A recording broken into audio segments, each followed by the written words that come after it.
जीवन बगिया ऐसी उलझी, फूलोगे कम कांटे ज्यादा, सिमटा जीवन डूबी सांसें। आना है तो अब भी आ जा, यदि आपने अभी तक परब्रह्म लक्षण इस प्रवचन का अंतिम अध्याय नहीं देखा है तो कृपया करके इस प्रवचन का अंतिम अध्याय देखें, उसके बाद ही इस अध्याय में प्रवेश करें। हम सब की भूल जीवन में यही है कि निर्णय पहले आ जाते हैं, अनुभव की पहले निर्णय आ जाते हैं। हम निर्णय से ही शुरू करते हैं। हम उन बच्चों की तरह भांति हैं जो गणित करते समय किताब पलटकर पहले उसका निष्कर्ष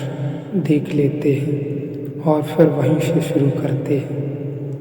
फिर भी जीवन भर कभी विधि नहीं सीख पाते, क्योंकि जिनके हाथ में निष्कर्ष है वे विधि क्या खाक सीखेंगे और ज़रूरत क्या रही विधि को सीखने की। लेकिन जो निष्कर्ष किताब को उल्टा कर देखा गया है वह उधार है, वह आपका निष्कर्ष नहीं है, वह जीवन को बदलेगा नहीं। जिसने विधि नहीं जानी और जिसने अपना निष्कर्ष नहीं लिया वह सदा उधार जीता है।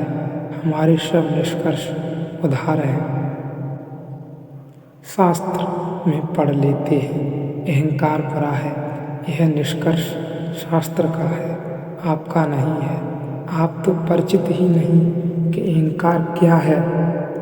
बुरा और भला तो बाद के निर्णय हैं। अभी तो सीधा परिचय भी नहीं है कि क्या है अहंकार। अभी तो शुद्ध उसमें झलक भी नहीं मिली कि क्या है बुरा होगा कि भला होगा। यह पीछे की बात है। क्रोध बुरा है, शास्त्र से लिए गए निष्कर्ष है।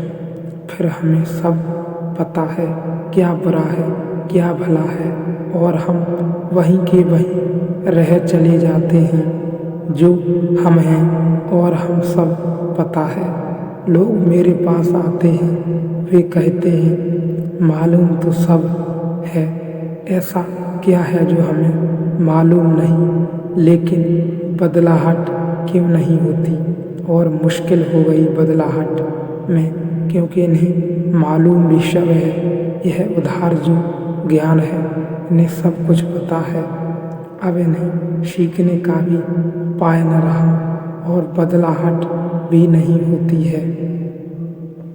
तो एक बात सूत्र की तरह ध्यान रख लें, समझ लें, बहुत ही काम की है कि जो ज्ञान स्वयं बदलाहट न बन जाता हो उस ज्ञान को उधार जानना, वह निष्पत्ति आपकी नहीं है।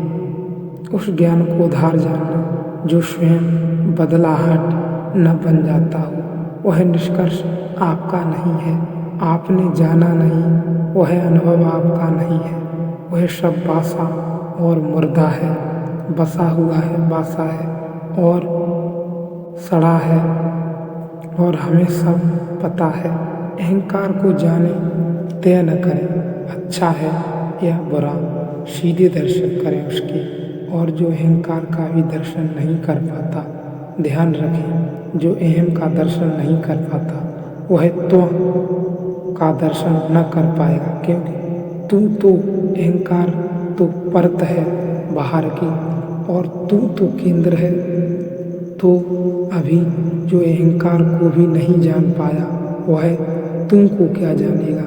तो वो क्या जानेगा, तो पहले जाने इस मैं को, और जानते ही मैं बिखर जाता है। ज्ञान की अग्नि उसे राख कर जाती है, धुएं की तरह उड़ जाता है।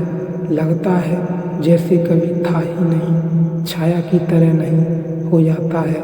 और उसके नहीं होते ही तो के समक्ष साधक खड़ा हो जाता है, लेकिन वह तो भी ऋषि कहता है अंतिम नहीं है, क्योंकि इसे तो कहना भी अभी मैं की याददाश्त में ही है। जो कभी था उस स्मृति के आधार पर ही कह रहे हैं तो स्थिति मिट जाती है, तो भी स्मृति नहीं मिटती। स्मृति को मिटने में समय लग जाता है। इतने इतने जन्मों की स्मृति है मैं की, अगर वह छाया भी हो जाए तो भी हमारी भाषा तो नहीं बदल जाएगी। भाषा तो मैं के आसपास ही निर्मित हुई है। भाषा तो हम वहीं बोलेंगे। मैं जो गलत हो गया, जो केंद्र से बिखर गया, जो छाया सिद्ध हो गया, लेकिन हमारी सारी भाषा तो उसी छाया के पास बनी थी। आज कोई नई भाषा तो नहीं हो जाएगी। हमने देखना तो सदा उसी तरफ से सीखा था। अंधे आदमी की आंख भी ठीक हो जाए तो उसके हाथ की लकड़ी एकदम से नहीं छूट जाती। अंधे आदमी की आंख भी ठीक हो जाए तो कुछ दिन तो वह लकड़ी को ही टटोलकर अभी भी चलेगा। अब यह लकड़ी के साथ इतने दिन चला है कि आंख भी ठीक हो जाए तो भी लकड़ी पर से अभी आस्था नहीं मिट सकती। व्यर्थ हो गई है, लेकिन समय लगेगा। जबकि पक्का ही भरोसा हो जाएगा कि आँख कापी है, तब लकड़ी हाथ से छूटेगी। मैं गिर भी जाता है तो भी भाषा और पुरानी स्मृति सब मैं के पास है। इसलिए प्रभु का जो पहला दर्शन होता है वह तू की भाषा में ही होगा, वह त्व की भाषा में होगा। और इसलिए प्रभु का जो पहला अनुभव होगा उसमें गहन प्रेम का आभास भी होगा। उसके भी कारण है। हमने सदा ही प्रेम चाहा है, मिला नहीं। प्रेम पात्र खोजना है, मिला नहीं। जन्मों जन्मों तक खोज की है और पछताए हैं। तो जब पहली दफा प्रभु का उद्घाटन होता है भीतर, वह परम चेतना प्रकट होती है तो लगता है मिल गया प्रेमी जिसकी तलाश थी। वह मंदिर आ गया जिसकी खोज थी, उस द्वार पर खड़े हैं। इसलिए पहली भाषा मैं की ओर प्रेम की भाषा होगी। भक्त इसी भाषा को बोलता रहा है, लेकिन ऋषि कहता है यह अंतिम भाषा नहीं है, क्योंकि जब अंधा अपनी लकड़ी भी फेंक देगा और जब स्मृति भी मैं की खो जाएगी तो फिर उसे तुम कैसे कहोगे? कौन कहेगा उसे तुम? और तुम में क्या अर्थ रह जाएगा? जब मैं ही न बचा तो तुम तो बिल्कुल व्यर्थ हो जाएगा। उसमें कोई अर्थ नहीं रखा जा सकता। इसलिए दूसरी छलांग घटती है तू से तत्, और तब तू भी बिखर जाता है और परमात्मा वह के रूप में प्रकट होता है। तत् के रूप में अब हम न कह सकते मैं, न कह सकते तुम, अब हम कहते हैं वह। अब इस वह में मैं की रेखा भी नहीं रह गई। इतनी भी रेखा नहीं रह गई कि हम तू कहें।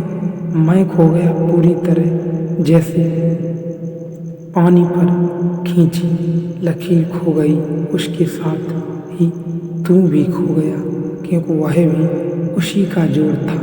मैं भी खो गया तो तू भी खो गया, क्योंकि वह दोनों उसी के साथ बंधे हुए थे, जुड़े हुए थे।